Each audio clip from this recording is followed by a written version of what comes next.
quilting window. I'm Edyta Sitar from Laundry Basket Quilts, and I am so thankful you took the time and wanted to quilt with me.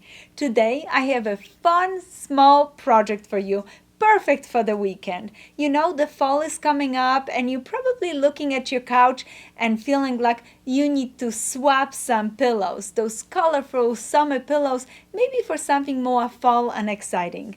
Our book Pillow Talk has such a wonderful variety of pillows in it. Guys, you must dive into it and try some of them.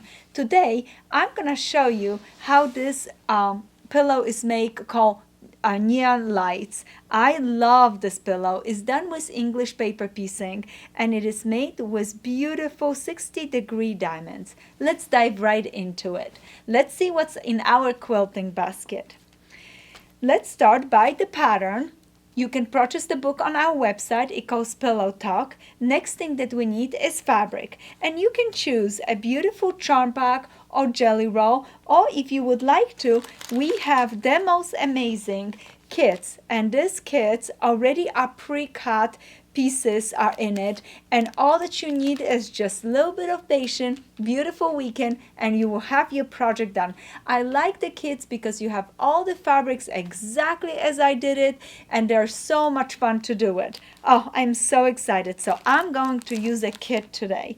You're going to need a beautiful English paper piece paper, and this is a diamond. This one is 1 3/4 inch. You can also purchase those on our website at laundrybasketquilts.com. So English paper piece. Then I like to use those little clips to hold my pieces together. You probably already have those because of your bindings. If you're cutting your own pieces, we have acrylic templates to cut it.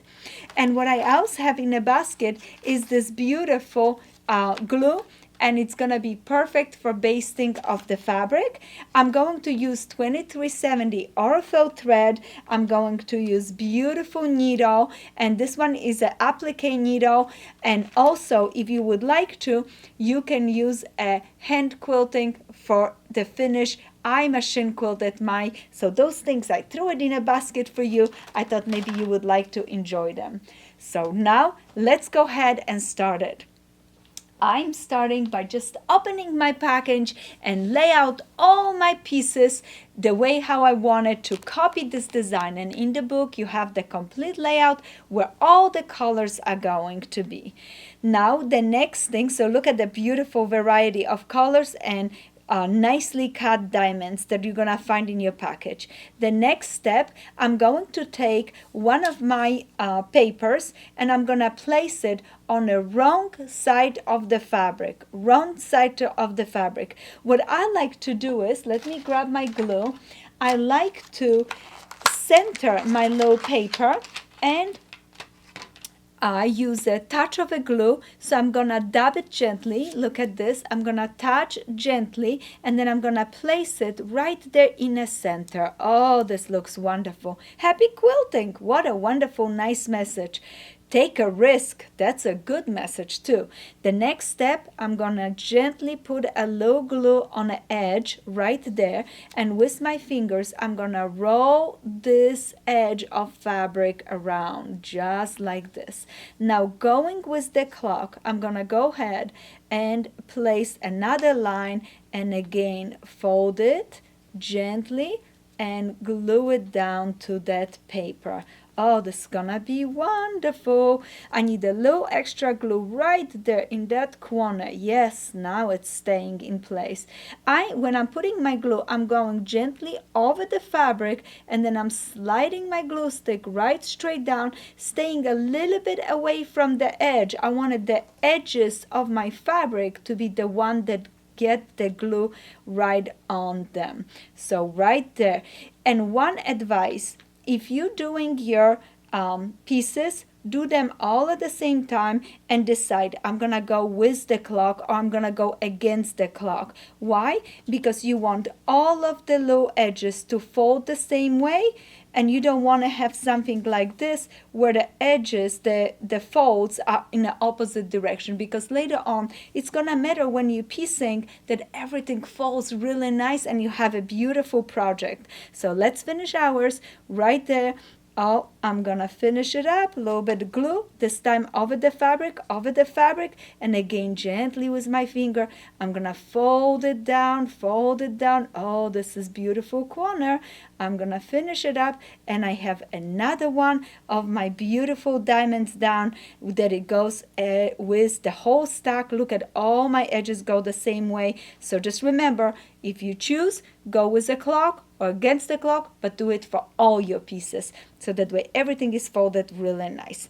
Next thing we have to do is place our fabric back into layout, and I focus on one little section at a time, one little section at a time, one little tumbling block at a time. So look at this. I'm gonna go ahead, place two pieces together just like this. I already finished this piece and sewed it, but basically I'm gonna start taking my pieces together, and with a beautiful thread and a needle, and I'm using that applique needle, I'm gonna go ahead and gently grab it and pull it and grab it and pull it, and I'm making little whip stitch. I'm holding really nice, and to help you hold, let me put this in, you could use a little clip, and it holds your pieces really nice together. Oh, this is gonna be so relaxing and so wonderful. As I'm coming to the corner, I'm going to wanting to pull this gently down. See what I just did? So it doesn't cover where I need to sew, and I'm gonna stitch all the way to the corner. I'm gonna speed it up a little bit and grab a little bit bigger stitches just so you can see it, but I would like to have nice and tight stitches. This is gonna be wonderful. It's gonna look great on your couch, and you don't have to rush when you are in your own space. Just take one little step at a time. When I come to the corner, I'm gonna put at least 2 stitches in the corners because I want it to be nice and close. As soon as I finish, I can go ahead, open this up, and look at it. Oh, just finished. Okay, next seam that I have to sew it's right here. So I have an option A. I can go ahead and lock my stitch, and you're gonna lock it like this. You're gonna go ahead, make a loop, and go through that loop and finish it up, and then gently cut it right here, and then you're gonna move on by placing those 2 pieces together right there, and you're gonna go ahead, start up with a knot, stitch it twice, and go right through it and finish it up to the corner. What a wonderful project. It is so nice to sit down and head stitch. As soon as you finish, those are now hexagons. You're gonna sew them together. You're gonna put another one right there in between. Notice it, those are your little hexagons now. Little tumbling blocks, they call them as well. So right there, and you can put the next one. Make rows, sew rows together. You have finishing pieces on the bottom and the top. We're gonna add a strip, and you are ready to put your project into a beautiful pillow and enjoy it on your couch for the rest of the fall. And I am so thankful you stopped by and want to do a little bit of hand piecing with me with English paper piecing. I hope you enjoyed it. Thank you so much. Please don't forget, subscribe to our YouTube channel, and please visit our website at laundrybasketquilts.com for this beautiful book called Pillow Talk and many projects. If you want to see more of the projects, please also visit Fat Quarter Shop where you can see other projects from this beautiful book. Thank you and happy quilting.